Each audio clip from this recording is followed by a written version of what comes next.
Paulsen. Chapter 5. We burn wood to heat the house, and we have a wood-burning, old-time kitchen stove.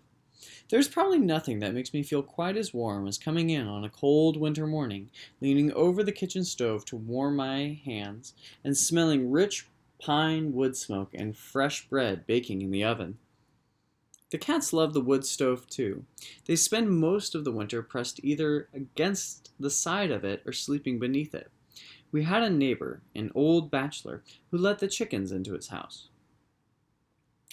They would roost on the stove each night to stay warm as the fire died down. It made an unholy mess. Chickens cannot be housebroken, and when he fired the stove up and it cooked the chicken stuff, the smell would drive you out. But he seemed to like it, and the chickens provided company for him. We don't let the animals in, except for the house dogs. We have 3 loose little terrier kind of things, and of course the cats. But the chickens have discovered that the chimney conducts heat as well as the smoke out of the house. It's usual in the winter to go out in the morning and see the chickens on the roof, flocked around the chimney, warming themselves. They have a perfectly good, insulated coop, but we let them run because it makes the eggs taste better, and they prefer the chimney to the coop. One of them is a banty hen we call Hawk, and since she's at least partially a creature of the woods, it might be proper to tell about her here. Banties, my wife says, are mean, small chickens you can never get rid of. They can indeed be mean, but they are wonderfully self-sufficient and fun to have around, even if it takes about 30 of their small eggs to make a decent omelet. They are forever setting on nests, hatching out chicks, brooding and clucking, and attacking anything that comes close. Mother loves takes on a whole new meaning when you cross a banty hen taking care of 15 or 20 chicks. I have grown men run when they get attacked by this small chicken. I was running a team in late spring. We pull a wheeled cart with a platform on the back, rather like a sled with wheels, when there is no snow.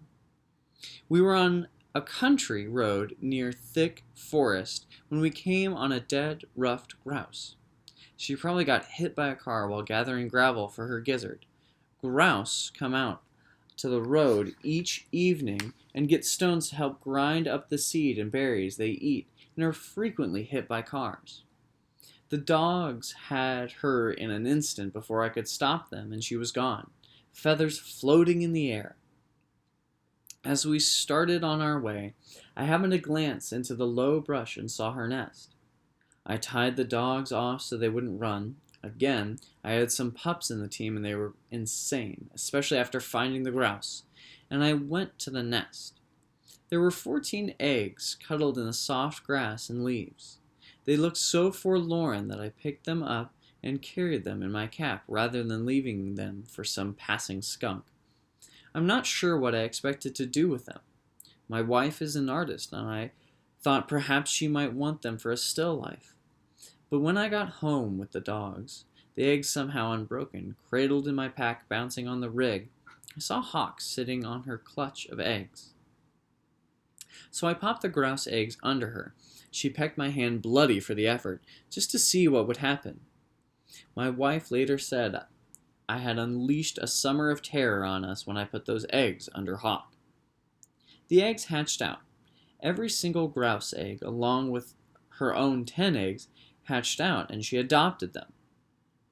The baby grouse, and there isn't anything cuter than a grouse chick, bonded with Hawk and thought she was their mother. Within days of hatching, she had a whole brood coursing through the yard looking for bugs and bits of grain that we threw to them. If they saw a grasshopper, the whole mob would take after it. Hawk was a protective mother, and the chicks, both grouse and chicken, grew fast and well. That's when things got out of hand.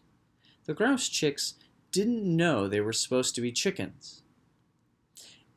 Except for the short distances, banty chickens can't fly well, because they have been bred to be too heavy for their wings. but grouse rapidly grew into adolescence with good wing feathers. They were soon flying all over the yard, whipping from tree to tree or up to the roof. Hawk would watch them and call to them, and at first they came, gathering under their wing for protection. Even when they were so large, they would lift her up off the ground when they were all piled under her. When the grouse chicks grew enough to ignore Hawk, it made her furious to lose control. The young grouse flew away from her up into the trees, even when she ordered them to come back to her, and her anger made her fluff up and stomp around. She took it out on all of us. Next to the house was a woodpile. It was as high as the roof of the house. We use wood for cooking and heating, so it becomes a major pile, and Hawk took to sitting on top of the woodpile, watching the yard and her chicks to protect them no matter how far they ranged. Nothing dare moved into the yard.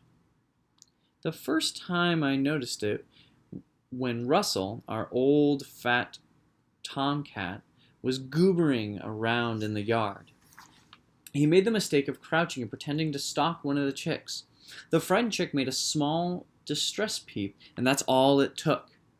I was standing in the driveway facing the woodpile and saw Hawk launch herself like a speckled red missile. She hit Russell in the back of the head so hard cat hair flew out into a circle. Then she hung on and rode him out of the yard, raking his sides like a professional bull rider. That first attack opened the door for her, and she began to rule the yard with an iron hand from on top of the woodpile. She watched like a hawk, hence her name, and woe unto anybody or anything that stepped too close to her chicks. Since the chicks grew, they scattered all over the place, and since there were over 20 of them, it was impossible not to be near one of her chicks. The yard became a war zone. Images. My wife carrying laundry to the line and going to her knees as Hawk catches her in the back of the head.